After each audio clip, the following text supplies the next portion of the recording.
మంచిర్యాల జిల్లా లక్షటిపేటలోని సిఎస్ఐ చర్చిలో క్రిస్మస్ పురస్కరించుకొని జరిగే వేడుకలలో డీసీసీ అధ్యక్షురాలు శ్రీమతి కొక్కిరాల సురేఖ ప్రేమ్సాగర్ రావు, జీసీసీ చైర్మన్ కోట్నాగ తిరుపతి పాల్గొన్నారు. ఈ సందర్భంగా వారు క్రైస్తవ సోదర సోదరీమణులకు ప్రత్యేక శుభాకాంక్షలు తెలిపారు. క్రైస్తవులకు ఎంతో పవిత్రమైన ఈ సుదినాన తెలంగాణలోనే మెదక్ తర్వాత అత్యంత ప్రసిద్ధిగాంచిన ఈ చర్చిలో ప్రత్యేక ప్రార్థనలలో పాల్గొనడం అదృష్టంగా భావిస్తున్నామని అన్నారు.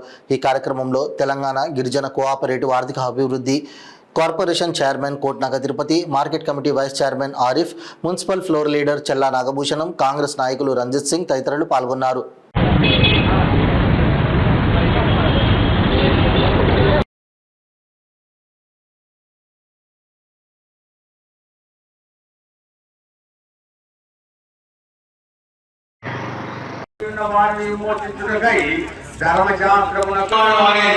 మరియు ఇంకా ఇది చాలా ఇంపార్టెంట్. 6వ వచనం చదవండి. మరియు మీరు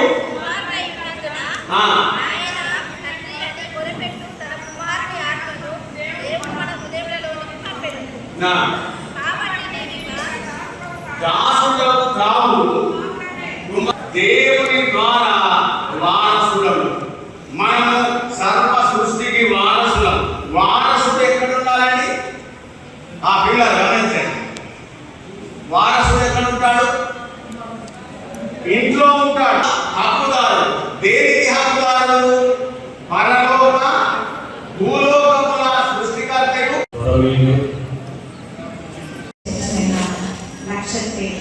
ఇక్కడ వస్తే ఒక పాకటం బ్రిటిష్ కాలం ఒక మంచి అనుభూతి వస్తుంది. ఈరోజు ఇక్కడ సమావేశమైన క్రైస్తవ సోదర సోదరి వాళ్ళందరికీ కూడా క్రిస్మస్ శుభాకాంక్షలు తెలియజేస్తున్నాను. అలాగే ఇంతసేపు పాస్టర్ గారు చెప్తా ఉంటే నేనైతే మెడిటేషన్లోకి వెళ్ళిపోయినాను. అంటే ఏదైనా కూడా మనం ఒక పని చేస్తే అది ధ్యానమైనా, అది కీర్తన అయినా, సంకీర్తన అయినా కూడా మనం పూర్తిగా మనల్ని మనం మర్చిపోయి అందులో ఇన్వాల్వ్ అయినప్పుడు మన ఆలోచనలు అనేవి కట్ అవుతాయి. అంటే అక్కడ మన మనస్సు బలాలు అనేవి నశించి పూర్తిగా అందులో ఒక దేవుడి గురించి మనం కీర్తన చేసినప్పుడు, అందులో పూర్తిగా లీనమైనప్పుడు ఆ దేవుడితో మనకు ఒక ఆ బంధం అనేది ఏర్పడుతుంది. ఆ ఆలోచన కట్ అవ్వడమే ధ్యానం అని అంటారు.